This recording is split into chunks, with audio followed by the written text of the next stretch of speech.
Di banyak negara, pekerjaan sebagai juru parkir cenderung bersifat temporer atau bahkan sudah digantikan oleh teknologi.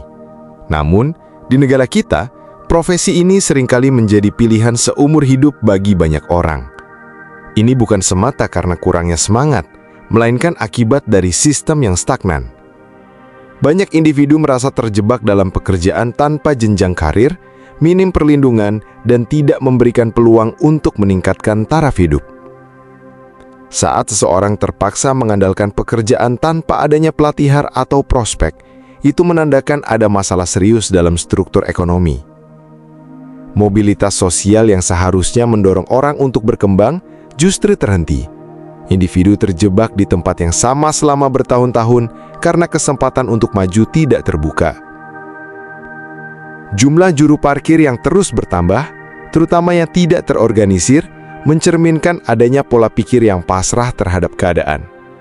Ini bukan karena kurangnya kecerdasan, melainkan karena mereka tidak pernah diajarkan untuk berpikir jangka panjang. Sejak dini, mereka tumbuh di lingkungan yang menekankan pada cara cepat menghasilkan uang, bukan mencari solusi yang berkelanjutan. Juru parkir seringkali dianggap sebagai pekerjaan paling mudah, berdiri, meniup peluit, dan mengumpulkan uang. Hal ini dianggap sudah cukup. Masalahnya bukan hanya kemiskinan, tetapi juga pola pikir. Kebiasaan menerima keadaan tanpa mempertanyakan atau mencari alternatif sudah terbentuk sejak kecil. Pendidikan formal seringkali hanya berfokus pada nilai, bukan pada keterampilan hidup atau cara melihat peluang. Akibatnya, banyak orang dewasa bingung harus memulai dari mana. Mereka tidak tahu cara melamar pekerjaan atau memulai usaha, sementara tuntutan hidup terus mendesak. Akhirnya, setiap peluang kerja instan, seperti menjadi juru parkir tanpa izin, langsung diambil.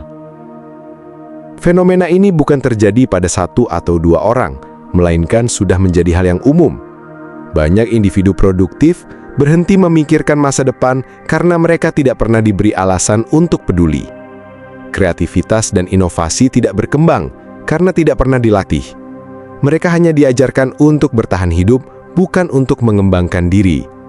Bonus demografi kita seolah terbuang sia-sia karena banyak tenaga kerja produktif menghabiskan waktu pada pekerjaan yang tidak memiliki nilai tambah. Akibatnya, negara merugi dan masyarakat sulit maju. Jika sejak awal mereka mendapatkan akses, arahan, dan kesempatan yang jelas, mungkin jalan hidup mereka akan berbeda. Karena tidak mendapatkan hal-hal tersebut, wajar jika mereka merasa puas dengan pekerjaan yang tidak menuntut banyak. Masalah juru parkir tidak hanya sebatas pungutan liar, tetapi juga tentang kegagalan dalam mengembangkan sumber daya manusia secara serius. Sebagian besar dari mereka menjadi juru parkir bukan karena cita-cita, melainkan karena melihatnya sebagai cara tercepat untuk mendapatkan uang tanpa usaha keras. Pola pikir ini semakin parah karena membentuk mentalitas jalan pintas. Orang menjadi tidak tertarik pada proses, enggan belajar, dan tidak memiliki keinginan untuk meningkatkan kapasitas diri. Ketika mentalitas instan semakin kuat, orang mudah merasa puas dengan hasil kecil yang tidak memerlukan banyak tenaga. Zona nyaman ini menjadi jebakan. Mereka merasa aman karena setiap hari mendapatkan penghasilan, tetapi justru karena itulah mereka berhenti melangkah maju. Juru parkir tidak hanya muncul karena orang ingin bekerja di pinggir jalan, tetapi karena mereka tidak memiliki pilihan lain. Sistem ekonomi saat ini tidak memberikan kesempatan bagi masyarakat berpenghasilan rendah untuk naik kelas. Lapangan kerja semakin terbatas, biaya hidup terus naik, dan keterampilan mereka tidak pernah diasah. Banyak orang terpaksa bertahan dan menjadi juru parkir adalah solusi tercepat. Ini bukan soal kemalasan, melainkan soal orang-orang yang terdesak. Mereka memiliki potensi, tetapi tidak memiliki jalan.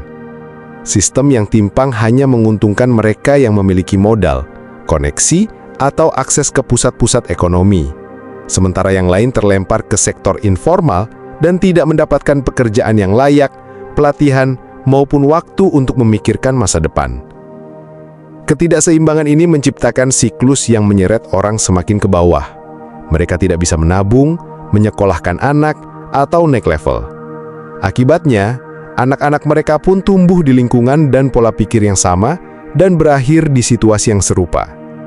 Selama distribusi ekonomi timpang, akan terus ada warga yang terjebak dalam situasi seperti ini.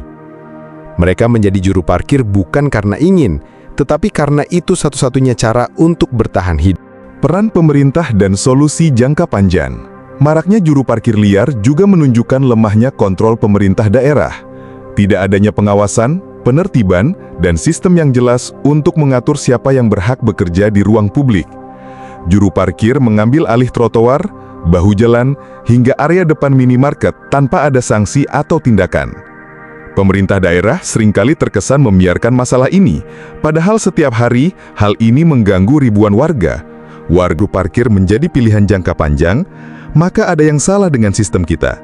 Pemerintah tidak bisa hanya berdiam diri. Harus ada intervensi nyata, pendidikan, pelatihan, dan penciptaan lapangan kerja yang layak. Jika mobilitas sosial terhenti, maka masa depan kita juga ikut terhenti. Bagaimana menurut Anda tentang fenomena ini? Apakah Anda melihatnya sebagai masalah struktural atau individu?